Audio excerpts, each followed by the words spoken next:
ka dyan, Pilipinas.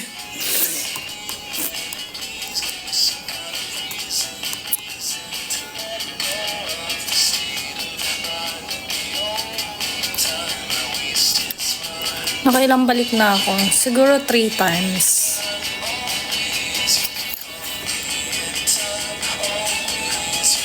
Hello, Sir Jun Ray, watching from Vietnam. Wow, taga-Vietnam ka pala, sir.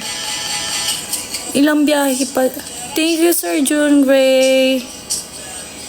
Layo mo, sir. Vietnam. Grabe, nakakabot tayo sa Vietnam. Describe Henrik in one word.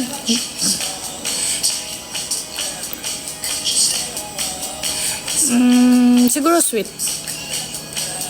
Sweet. Sweet siya.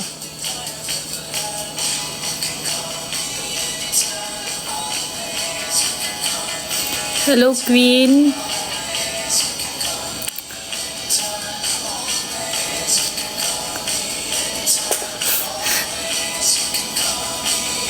Hindi totoo. Mas mahal nga mag-travel sa ibang bansa. Ay, dito sa Pinas.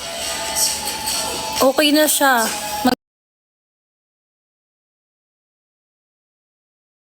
Galing na siya. Magaling na siya. Ito na lang.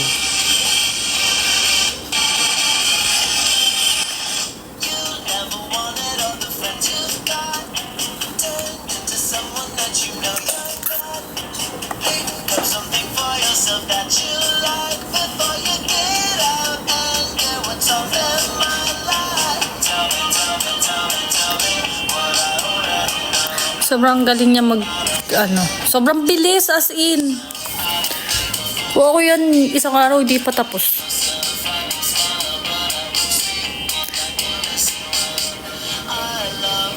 Nakapunta ka na po sa Bicol? Hindi pa. Ano to?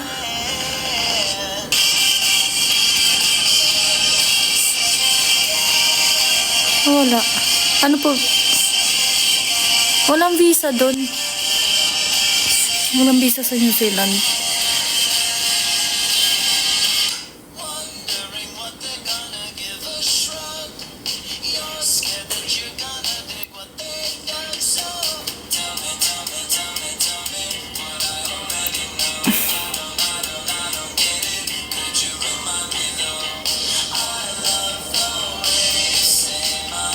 Laguna, nagpunta na kami doon.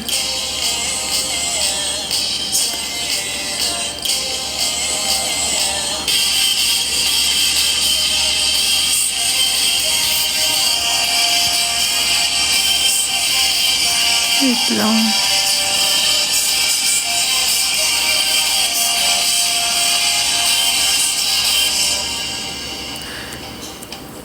Nasasagot ko na guys sa tinatanong niya eh.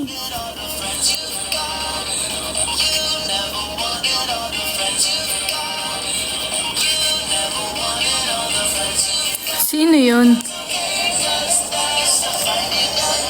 Pwede ka tara dito sa Pampanga, picturean kita.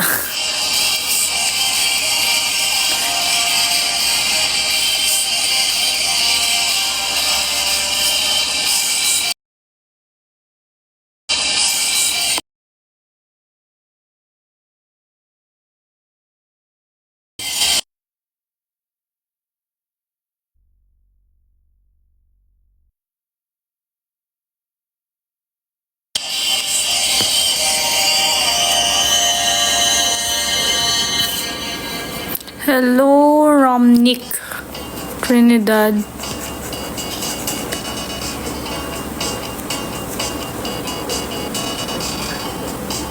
Pakita naman sa Henrik later.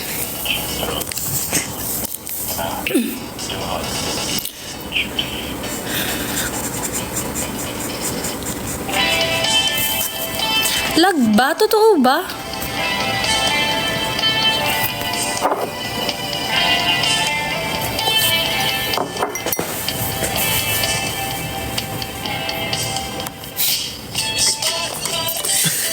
Tingnan nyo. Tingnan mo naman. Barbie yung... Barbie yung ano niya.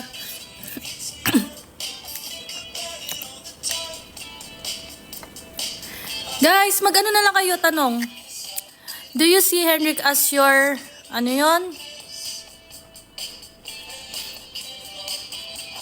Sweet po ba si Henrik? Oo. Mahiyain lang talaga siya. Mayayain pa ba ako ngayon? Mayayain pa ba ako ngayon? Ba't may nagre-react sa gilid? What do you hate the most? Siguro I hate the most yung hindi vina-value yung time. Yun yung number 1 talaga sa akin. Hindi ko alam.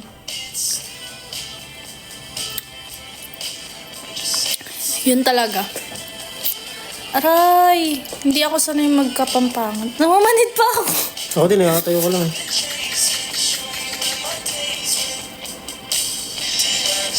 Magtanong kayo, dali. Bago ko ipakita yung drawing niya. Yung ibang ano, yung hindi ko pa nasasagot. Mahirap po ba yung financial management? Oo. Actually, lahat naman mahirap. Talagang dapat. Alam mo kung saan ka fit na course. So, kahit mahirapan ka, aaralin mo talaga kasi gusto mo yun. What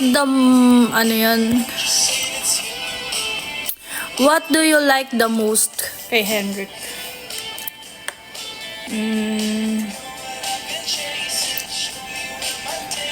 Siguro yung secret. Charot. Ano ba?